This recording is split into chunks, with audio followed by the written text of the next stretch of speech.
ascendiendo la temperatura en Montevideo y en este segundo bloque vamos a hablar de trabajo, de cómo han cambiado además las condiciones de trabajo y qué es lo que se viene. Para hablar de estos temas estamos recibiendo con muchísimo gusto al docente, catedrático en Derecho Laboral, Hugo Barreto. Gusto que estés con nosotros esta mañana. Gracias, muchas gracias.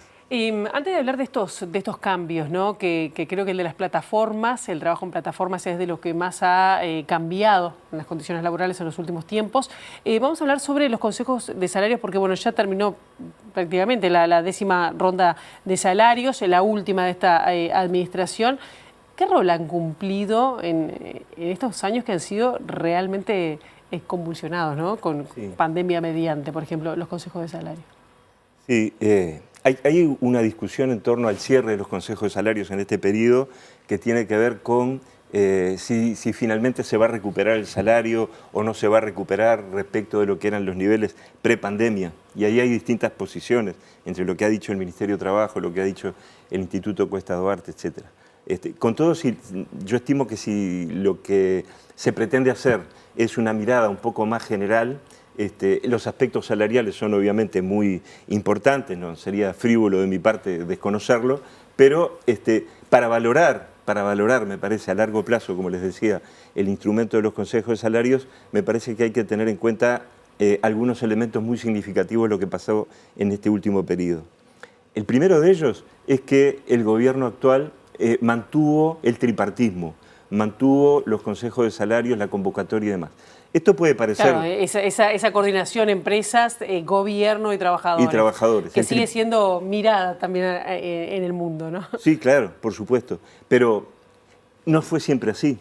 Hay que ver que las perspectivas que uno podía prever al inicio de la presente administración, diríamos el ejemplo más cercano que teníamos fue lo ocurrido en los años 90, con el gobierno de Lacalle Herrera y luego los gobiernos de los presidentes Sanguinetti y Jorge Valle, donde no se habían convocado los consejos de salarios. Entonces podía generarse cierta incertidumbre acerca de si no se iba a repetir esa historia, de que los consejos de salarios no se convocaran, de que se abandonara el tripartismo y todo quedara al albur, diríamos, de las fuerzas del mercado para regular las condiciones de trabajo y el salario. No ocurrió así, se mantuvo, y esta me parece que es una primera enseñanza, o un primer elemento que conviene señalar. Los consejos de salarios pasan a ser una especie de, si me permite, de política de Estado. No se discute ya sobre la pertinencia del tripartismo en materia de relaciones laborales en el Uruguay. Es aceptado, obviamente, por lo que fue el gobierno que los reimplantó, como fue el gobierno del Frente Amplio, pero también por el gobierno multipartidario de la coalición multicolor.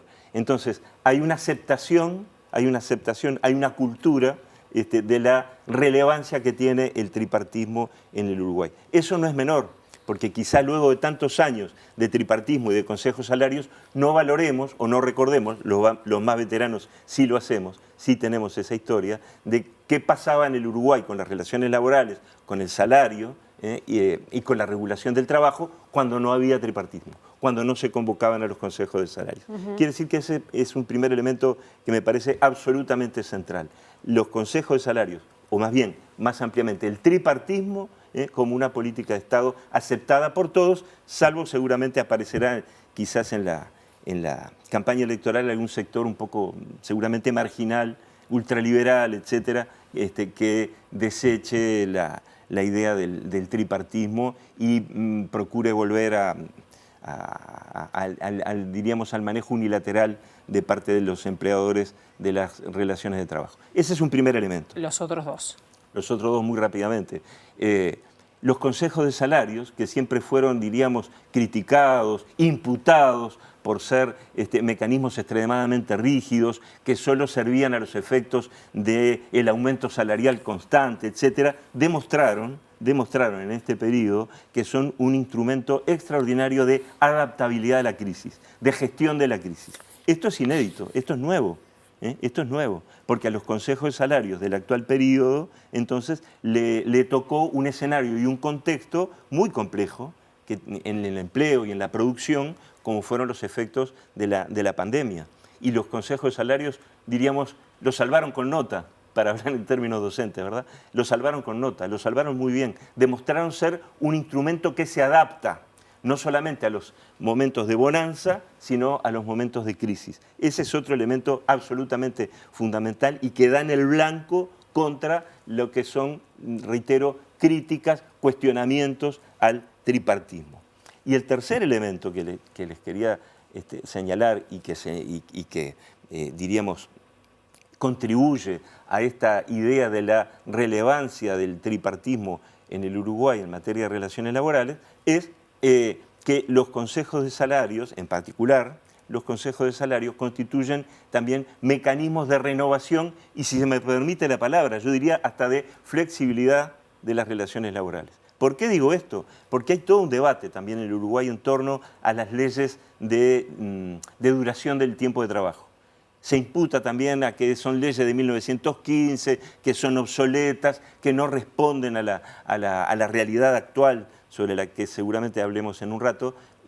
Pero sin embargo, si revisamos las resoluciones de los consejos de salarios, de muchos de ellos, vamos a ver que allí hay también adaptaciones, que hay regulaciones parcialmente distintas a lo que señala la ley de 1915 de Consejo de Salarios, de limitación de la jornada, sí, claro.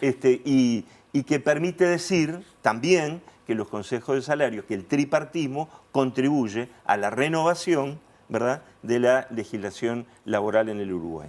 Qué tema bien interesante para seguir profundizando, y son como enmiendas, ¿no?, lo de los consejos de salarios que van como actualizando todo lo que tiene que ver con las normas laborales. Sí, pero si me permites un último elemento nada más en torno a esto. Esto tiene que ver con otro elemento muy importante de crítica que se ha hecho al tripartismo, de que contribuye a la rigidez del derecho. Claro. Y no es así.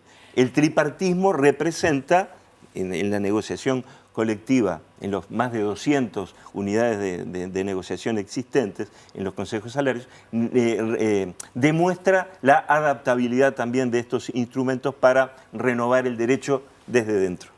Bien, y si vamos a temas que como siguen siendo actuales, pero tiene que ver con el surgimiento de plataformas digitales que ha cambiado realmente el mundo del trabajo, o ha provocado uno de los grandes cambios del mundo del trabajo en los últimos años, y sobre todo la economía de plataformas, ¿no? Lo vimos hace unas semanas con, por ejemplo, el caso del despido colectivo en Pedido Ya, pero que ha revelado una serie de cuestiones que quizás no lo teníamos tan presentes. ¿De qué manera este trabajo en plataformas digitales aumenta ingredientes que tienen impacto a nivel laboral en Uruguay, pero también en el mundo? Porque es un tema que estuve viendo que en la OIT también lo está trabajando, es decir, ya no conocemos tanto a los dueños. La vinculación con los patrones es más individual, pero mejor me lo dice usted. ¿Cuál es el impacto? ¿Qué cambia? Cambian varios planos. Cambian la realidad del trabajo y cambia también desde el punto de vista de los discursos en torno al mundo del trabajo. ¿Por qué digo esto? Porque el cambio en el modo de trabajar está diríamos, contribuyendo a erigir un discurso en torno a de que la vieja legislación protectora, igualitarista del derecho del trabajo ya no es pertinente para esta revolución que está ocurriendo a nivel del trabajo en las plataformas digitales.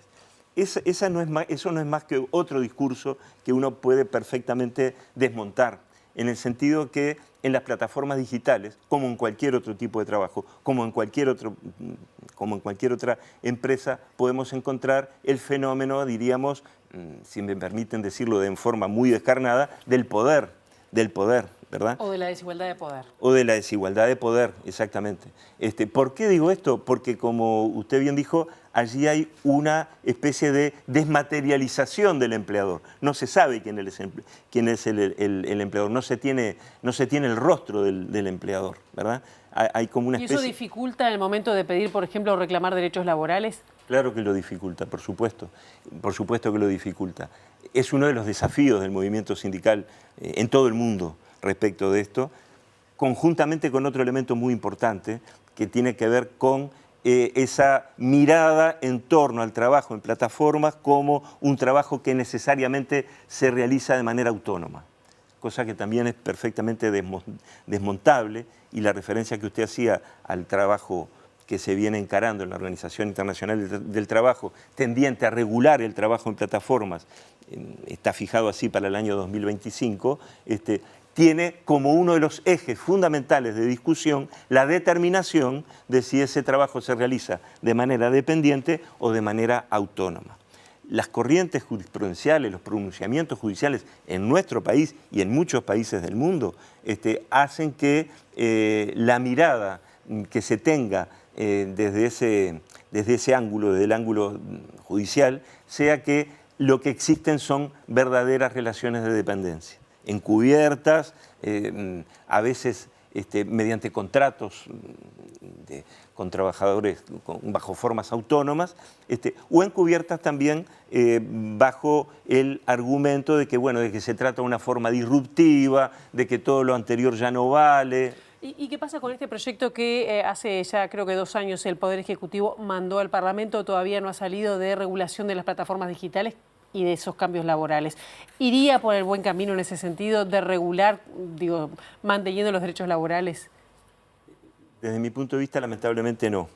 Hay una serie de elementos, por ejemplo, la definición misma de trabajo en plataforma, se define el trabajo en plataforma como una especie de intermediación entre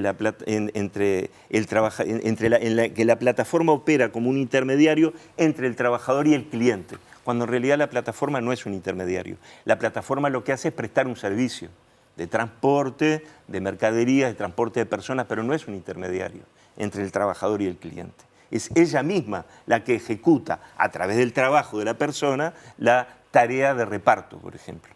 Por lo tanto, no son trabajadores autónomos que se sirven de una plataforma de intermediación. Y el proyecto del Poder Ejecutivo define muy claramente en sus primeros artículos al trabajo en plataformas como una intermediación.